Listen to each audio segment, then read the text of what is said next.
Fentanyl is a powerful synthetic opioid. Its illegal use in America has surged in recent years. And as we'll see in a moment, the rich and famous haven't been able to avoid the devastating effects of this epidemic. Here are a few of those stories.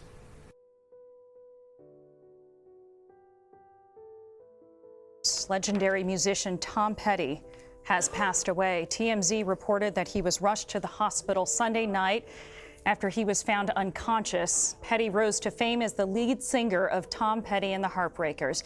They had numerous hits that landed in top 20 of the Billboard Hot 100 chart, including songs like Free Fallin', Don't Do Me Like That, I Won't Back Down, Don't Come Around Here No More, Breakdown, so many more. It was a long career. Petty sold more than 80 million records worldwide, making him one of the best-selling musicians of all time. And in 2002, Petty was inducted into the Rock and Roll Hall of Fame. He was 66 years old.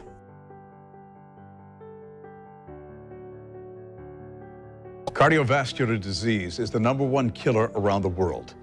And this week, it took the life of rock legend Tom Petty. 66 years old, he was rushed to the hospital after being found unconscious at his Malibu home. Not all heart disease is the same. Sometimes it can require long-term treatment. Other times it comes on suddenly and seriously. Joining us here on the morning show is St. Vincent's cardiologist, Dr. Raghu Murthy. Thank you for being here.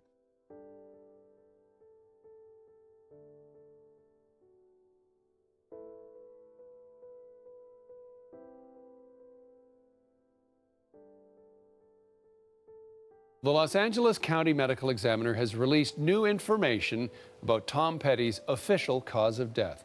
The legendary rocker died last October, and Yelena Adzik is here with that story. So, sad details. Walk us through them, Yelena. Yeah, absolutely. So, John, I have the autopsy report. I'm going to show you just this section, the salient section toward the end, where it talks about the cause of death. They say it's multi-system organ failure due to resuscitated pulmonary arrest due to mixed drug toxicity. And fentanyl and various forms of fentanyl are listed after that. And there is a line that says, based on the history, circumstances, and/or autopsy, as currently known, the manner of death is accident. So that is something that is now official, and his family indeed had confirmed that the cause of death was accidental prescription drug overdose as a result of taking a variety of medications.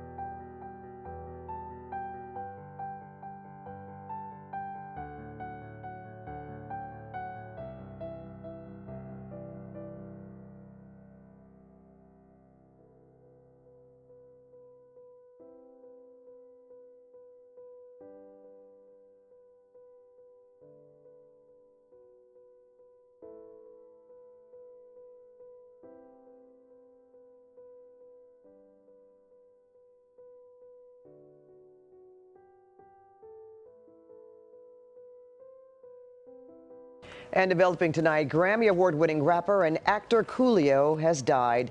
The 59-year-old Compton native was found dead at a friend's home. His manager confirms he had a heart attack. The entertainer had a music career that spanned 3 decades. KCAL 9's Lori Perez is live in West Adams tonight with more on his death. Lori?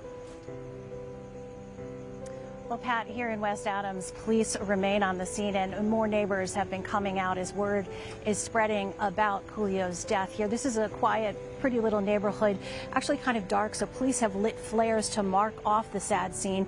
The medical examiner is here, and we just saw the coroner's van pull into the driveway of that light purple home over there. You might be able to see the porch light is on. They are focusing on that house. We're told the 59-year-old rapper was visiting a friend who lives at that house.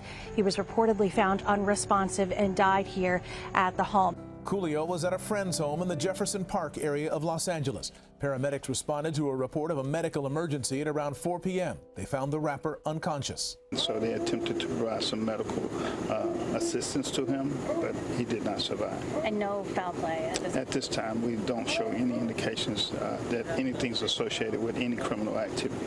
Social media erupted with messages of shock, sadness, and appreciation. Ice Cube tweeting, "I witnessed firsthand this man's grind to the top of the industry. Rest in peace, Coolio." Snoop Dogg tweeting simply, "Gangsta's Paradise, R.I.P. Coolio." Coolio sold some 4.8 million albums over his career and just months ago celebrated his 1 billion stream of Gangsta's Paradise on YouTube. Yo, what's up, y'all? We just hit 1 billion. I want to thank everybody for all the years of love and just, you know, being there for me, you know what I'm saying? I hope I got you through some good times and got you through some bad times, because you damn sure got me through some. He was once a volunteer firefighter and worked for a time as a security guard at LAX before his music career took off. Artist Leon Ivy, Coolio, was 59 years old.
Tonight we're learning the cause of death for Grammy-winning rapper Coolio. The 59-year-old was found unresponsive at a friend's Los Angeles home last September.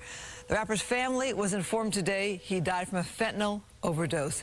His manager says Coolio also had traces of heroin and meth in his system. Coolio, whose real name is artist Leon Ivy Jr., was so known for that 1995 single Gangsta's Paradise. His 1994 debut album titled It Takes a Thief also scored a top 10 hit with the single Lakeside. The rapper's children plan to honor their father in a future documentary and film projects.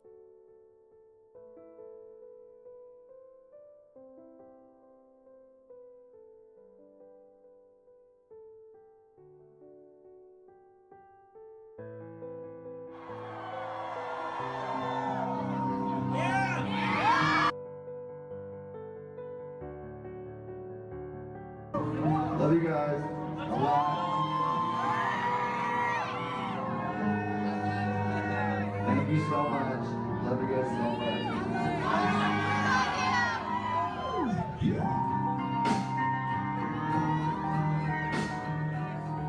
Night, rapper Lil Peep died before he was set to perform in Tucson for his Come Over When You're Sober tour. 21-year-old Gustav R's UK representative confirmed the news on Instagram. His manager says Lil Peep was taken to the hospital following an overdose. He posted a video on Instagram talking about taking 6 Xanax, and another photo showed him with pills on his tongue just hours before his show at The Rock on Park Avenue was supposed to start. The rapper is known for his emo lyrics, often about depression, drugs, and suicide. A lot of people in the rap community speaking about this on social media this morning. His manager is devastated, and a lot of people here in Tucson saying they were at the show or know someone who was there who said that there was chaos when they announced what had happened. Hello? 911, what is the emergency? Hi, I need an ambulance. Okay, what's the address? I'm at The Rock. I'm at a venue called The Rock. All right, tell me what's going on there. I'm working with an artist and he's just completely out of it. He's cold. He's just knocked out. I don't know what he's faking, but he's completely out. He's not awake. We're trying to wake him up, and he's not awake at all. Is he breathing normally? Not really, no. All right. We're getting the help set in now. I want you to get him flat on his back on the floor with nothing under his head. I'm on the phone to the ambulance now. I'm on the phone to the ambulance now, bro. Okay, are you next to him now? We're in the bus. Okay, can you get him just flat on the ground? We need to get him flat on the ground. If he is not breathing normally, we need to start CPR to keep the oxygen pumping through his blood. We need to get him flat on his back. We need to get him flat on his back. CPR now. If he is not We need to breathing get him flat on his back. we need to get him doing we need to do On the CPR. floor. On the floor, yeah, on the floor. If whoever's doing it starts to get tired, have somebody else take over. Is somebody on their way? They're already on their way, lights and sirens. They're on their way. Right there. They're not very far away. You're learning more about what was found inside rapper Lil Peep's tour bus the night he died before his performance in Tucson last week. Police reports stated officers found several unlabeled prescription medications and drug paraphernalia throughout the bus.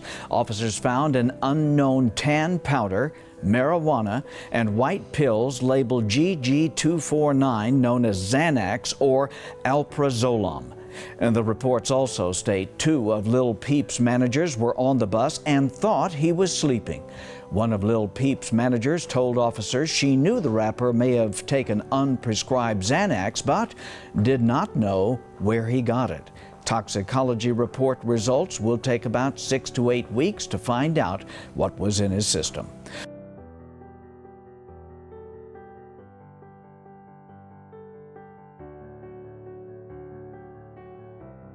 The county medical examiner has determined the cause of rapper Lil Peep's death. The toxicology report says he died from fentanyl and Xanax. Lil Peep was found unresponsive in his tour bus just before he was set to perform in Tucson on November 15th. The medical examiner says the 21-year-old's death was accidental.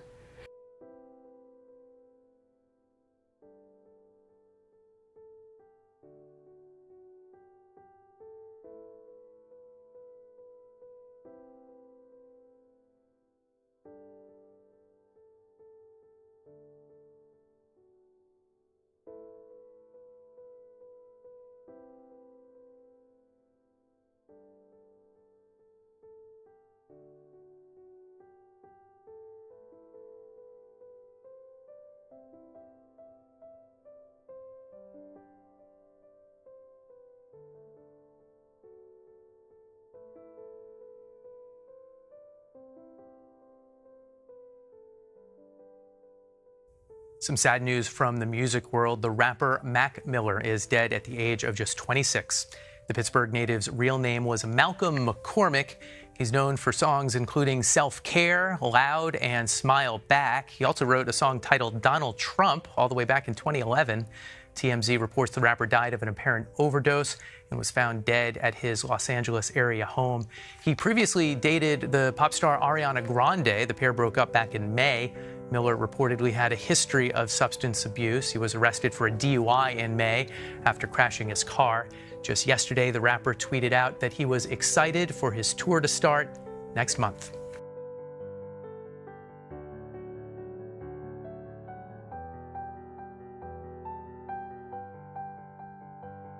Rapper Mac Miller died from mixed drug toxicity. That is the official cause of death found by the LA County Coroner's Office. The 26-year-old Miller, whose real name was Malcolm McCormick, was discovered unresponsive in his Studio City home on September 7th. The toxicology test revealed that McCormick died from mixing fentanyl, cocaine, and ethanol. The death was ruled an accident.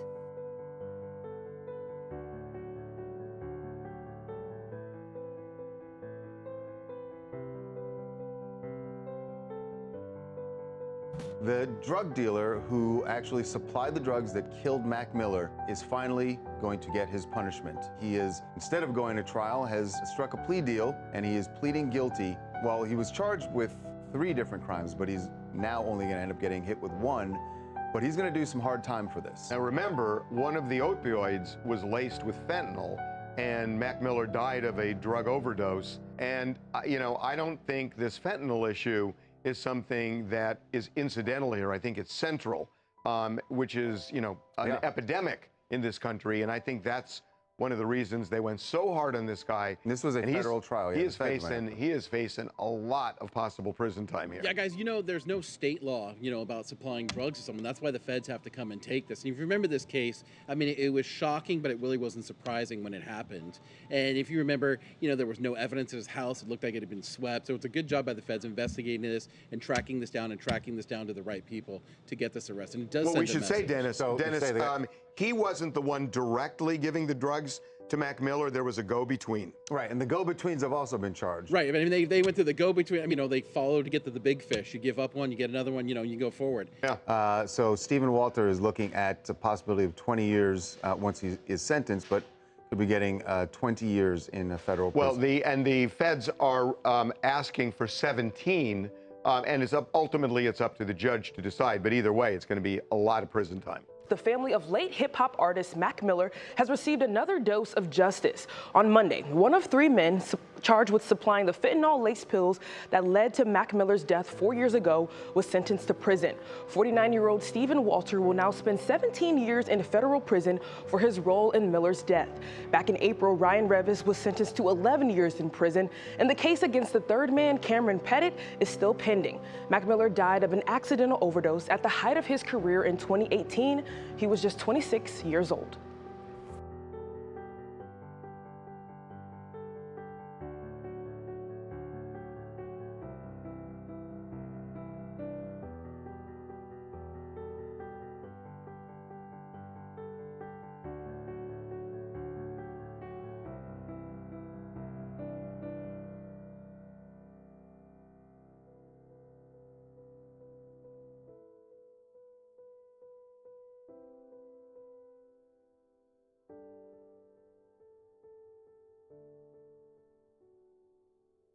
To our other breaking news, tonight's Rangers game has been canceled after the death of Los Angeles Angels pitcher Tyler Skaggs. The Angels tweeted the news that Skaggs passed away this afternoon here in Texas. Skaggs was a native of Southern California who started 15 games this year with 7 wins, 7 losses. South Lake police say Skaggs was found unresponsive inside his hotel room at the South Lake Hilton this afternoon. You can see in this aerial video, investigators were still at the hotel. This was just from about 20-30 minutes ago. Skaggs was 27 years old. The Rangers just spoke about his passing. So on behalf of the Rangers organization and all of us here, players, staff, everybody top to bottom, just saddened by the news today, and certainly want to express our deepest condolences and sympathies to Tyler's family and the Angels organization and all that knew him.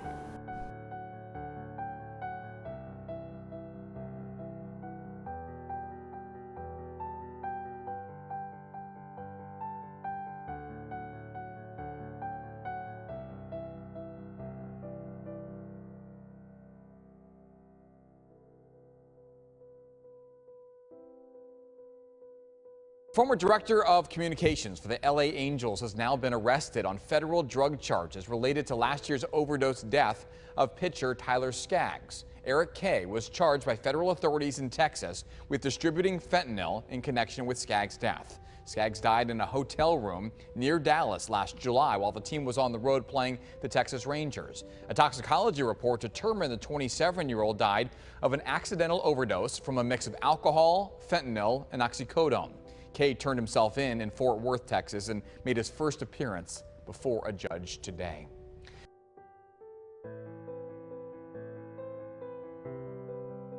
Now at 1:30, breaking news. Former Angels executive Eric Kay has been found guilty of providing the drugs that killed Angels pitcher Tyler Skaggs. A Texas jury deliberated just a few hours before finding Kay guilty on 2 charges in the case. Prosecutors convinced them the former Angels communications director is the only person who could have given Skaggs the lethal cocktail of drugs in July of 2019. A coroner's report found alcohol, fentanyl, and oxycodone in his system.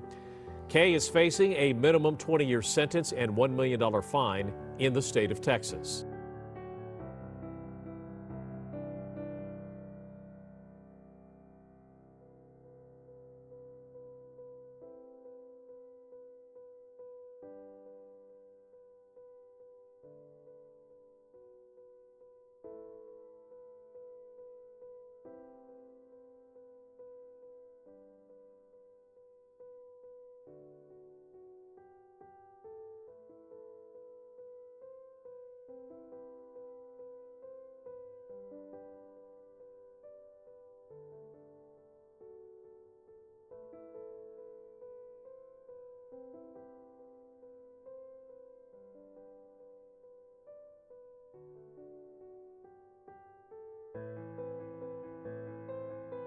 We're just getting confirmation. Earlier, we knew there was a police investigation underway at his estate studio in Minnesota. Now, official word. We're getting the word now that Prince has died. CNN's Miguel Marquez is following the story for us. So what do we know so far, Miguel?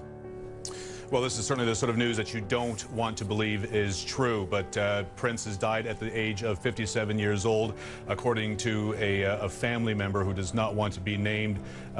Several members of close to Prince have also reported to other news organizations that he has died. Police in that area, this is just west of Minneapolis, have been investigating it since this morning. They were making next of kin notifications. Clearly, news like this is very, very difficult to keep close to the vest. Last Thursday, we know that he performed in Atlanta. His plane landed, an emergency landing on his way back to Minneapolis. A spokesperson at the time said that he was recovering from a flu and was fine. He actually went on to perform a concert the next day after that, so it seemed like he was rebounding and doing fine. Just looking at his Twitter feed earlier, he was saying he was rejuvenated and doing better. He was tweeting up until a couple of days ago. I can tell you now that the news of his death is getting out there, the internet has just exploded with shock and grief.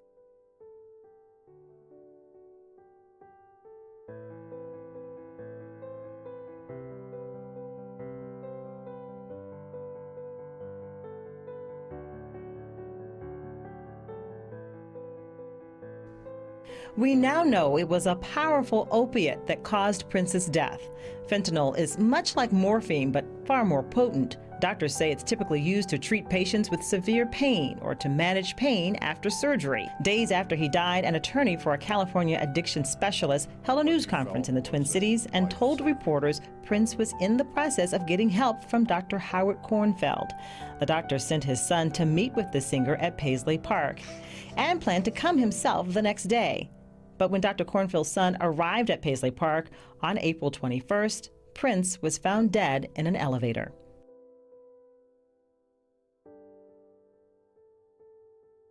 New information has emerged in the ongoing investigation into the death of music legend Prince. An investigator on the case says 24 counterfeit pills have tested positive for fentanyl. They were reportedly discovered at Prince's Paisley Park estate inside a bottle of Aleve. Fentanyl is an opioid 50 times more powerful than heroin. Autopsy results show the 57-year-old died of a fentanyl overdose back in April. Authorities are still investigating exactly how Prince obtained the drugs. Minnesota investigators reveal the star may have unknowingly taken counterfeit medication laced with deadly amounts of fentanyl. In all likelihood, Prince had no idea he was taking a counterfeit pill that could kill him. But after an extensive 2-year investigation, authorities declining to file criminal charges, saying they don't know how he got those drugs. There is no doubt that the actions of individuals around Prince will be criticized, questioned, and judged in the days and weeks to come. But suspicions and innuendo are categorically insufficient to support any criminal charges. In April 2016, the singer was found dead in his home. We need a paramedic at Paisley Park, 7801 Audubon Road. Person down, not breathing. Police finding a bag with the words opium inside his music vault. Pills scattered all over his Paisley Park estate, some prescribed by Minnesota doctor Michael Schellenberg, who admitted to investigators he prescribed Prince Percocet in his friend and bodyguard's name to protect the musician's privacy. But authorities say it was counterfeit Vicodin that killed the star. While they think someone close to the superstar knows how he got the bad meds, a lack of solid evidence is now leading them to close this case.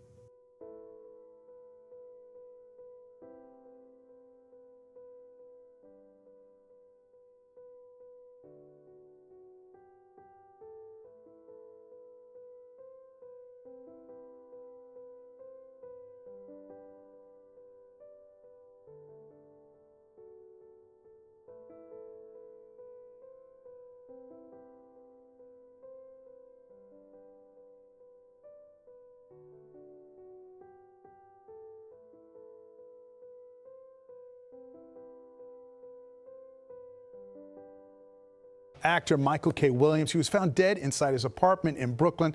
And Eyewitness News reporter Lucy Yang is live outside his apartment in Williamsburg now with more. Lucy.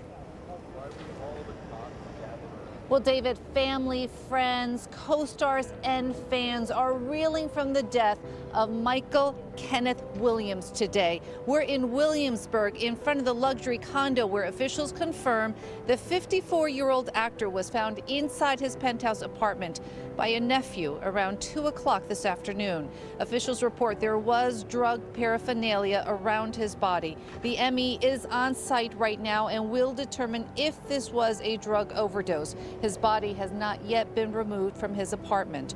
The Brooklyn-born actor grew up in NYCHA housing in East Flatbush. He went on to win critical acclaim for his many roles, including for his portrayal of Omar Little in the HBO hit series The Wire, a gritty show set in the drug-dealing underworld of New York City. It may have been a little too close to reality if drugs did play a role in the actor's death. On the death of actor Michael K. Williams, officials now say he died of an accidental overdose. The medical examiner determined the cause of death was acute intoxication from a deadly mix of drugs, including fentanyl, heroin, and cocaine. Williams had previously spoken about his struggles with addiction. He was found dead earlier this month in his Brooklyn apartment. The man who allegedly sold Michael K. Williams that deadly batch of drugs had just 7 months earlier been busted for doing the same thing in the exact same spot in Brooklyn. Irvin Cartagena is now in custody along with 3 other members of his crew who just faced a judge here in Lower Manhattan. Federal authorities, along with the NYPD, pieced together what they maintain unfolded the day before Williams overdosed. Snapshots from surveillance video show Williams in a black tracksuit with Cartagena near the late actor's home in Williamsburg. Officials say this is when Cartagena sold Williams that lethal dose of drugs, again, fentanyl-laced heroin. The images were captured September 5th of 2021. Williams died September 6th. Authorities say Cartagena was then caught selling the same tainted product in Brooklyn and Manhattan, knowing it had killed Williams. Today, U.S. Attorney Damian Williams issued this no-nonsense statement. This is a public health crisis, and it has got to stop. Deadly opioids like fentanyl and heroin don't care about who you are or what you've accomplished. They just feed addiction and lead to tragedy. The Southern District of New York and our law enforcement partners will not give up. We will bring every tool to bear, and we will continue to hold accountable the dealers who push this poison, exploit addiction, and cause senseless death.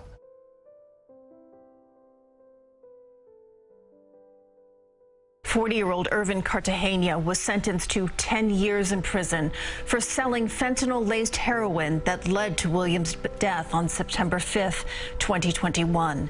He was found dead in his Brooklyn apartment the next day. Williams was 54 years old, and his nephew was in court today for the sentencing. There are no winners here today, unfortunately. We have to take a look at what's happening and understand that the community is suffering and people are losing their lives to fentanyl. Williams' death was ruled an accidental drug overdose. Cartagena pleaded guilty in April to narcotics charges, and he was also sentenced to 5 years supervised release.